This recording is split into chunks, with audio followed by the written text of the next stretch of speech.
গরমকাল তো আসতেই চলেছে, এইরকমই চিপচিপে অয়েলি হয়ে থাকে আপনার স্কিন অথবা এরকম ড্রাই আর প্রচণ্ড অয়েলি স্কিনে তো পিম্পলসের সমস্যা থাকবেই। তাহলে চলে আসুন আজকের এই রেমেডি আপনার জন্য।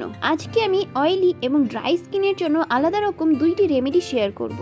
এবং যদি নর্মাল স্কিন হয়ে থাকে আপনার, তবেও চলে আসুন এবং দেখে নিন এই রেমেডিটি। জাস্ট একবার তৈরি করে 1 থেকে 2 সপ্তাহ মতো ইউজ করতে পারেন।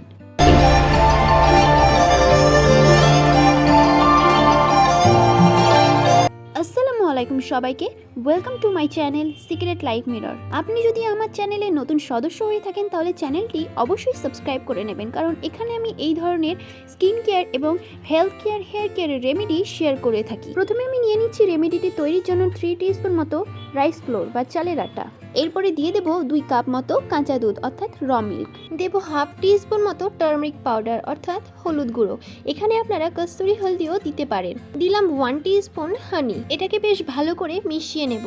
এটা দিয়ে আমি আইস কিউব তৈরি করে নেব, কারণ এটা আমি 1 সপ্তাহ মতো ইউজ করতে চলেছি। যেহেতু আমার স্কিন হচ্ছে ড্রাই স্কিন, তার জন্য এটা ছিল ড্রাই স্কিনের জন্য। এবার অয়েলি স্কিনের জন্য কোন কোন উপাদান দিয়ে আমি তৈরি করছি আইস কিউবগুলো, সেটাই আপনারা দেখে নিন। দিয়েছি 2 টিস্পুন গমের ময়দা, র মিল্ক, সামান্য পাতিলেবুর রস আর হাফ টিস্পুন মতো টার্মারিক পাউডার। এটাও আইস কিউব তৈরির জন্য আমি ঢেলে নেব। কিউবগুলো খুব ভালোভাবে তৈরি হয়ে গেলে আমি এখন বলে দিচ্ছি এটা কিভাবে আপনারা আপনাদের ফেসে ইউজ করবেন।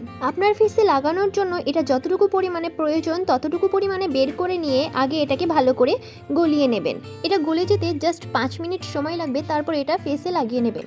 এগুলো গলে যাওয়ার সময় যেহেতু দুটো একসাথে মিক্স হয়ে যাবে, তার জন্য আমি দুটো জায়গায় আলাদা করে নিয়েছি। এটাকে আমি অয়েলি স্কিনের জন্য ব্যবহার করেছিলাম গমের ময়দা। গমের ময়দা আমাদের স্কিনকে এক্সফোলিয়েট করে, মুখে এক্সট্রা ডার্ট জমা হতে দেয় না এবং ন্যাচারাল ক্লিনজার হিসেবে কাজ করে এই গমের ময়দা। চালের ময়দা আমাদের স্কিনকে উজ্জ্বল করে তোলে। চালের ময়দাতে আছে স্কিন ব্রাইটেনিং এবং স্কিন হোয়াইটেনিং প্রপার্টিজ এবং স্কিনকে নিউট্রিশন দেয়। এটা এরকম করে আপনাদের ফেসে লাগিয়ে 10 মিনিট থেকে 15 মিনিট পরে ফেস ওয়াশ করে নিন এবং অবশ্যই এটি স্নানের আগে ইউজ করবেন। কোনো ফেস প্যাক ইউজ করার পরে অবশ্যই আমাদের ফেসে টোনার এবং ময়শ্চারাইজার ইউজ করা উচিত। স্নানের আগে যেহেতু রেমেডি ইউজ করতে হবে, তার জন্য স্নানের পরে অবশ্যই টোনার এবং ময়শ্চারাইজার অবশ্যই লাগিয়ে নেবেন, যেন এই উপকরণগুলোর উপকারিতা ঠিকভাবে আমাদের স্কিনে লক হয়ে যায়। তার জন্য আপনার কাছে কোনো রকম টোনার বা ময়শ্চারাইজার না থাকলে আপনি এইরকম ন্যাচারাল টোনার এবং ময়শ্চারাইজার তৈরি করে নিতে পারে। টোনার তৈরির জন্য আমি রাইস ডিস্টিল ওয়াটারে ভিজিয়ে রেখে দেবো 1 থেকে 2 ঘন্টার জন্য। 2 ঘন্টা পরে আমি এটাকে একটা স্প্রে বটলে নিয়ে নিয়েছি। এটাকে আপনারা ফ্রিজার করে স্টোর করে রাখতে পারবেন 1 সপ্তাহ মতো।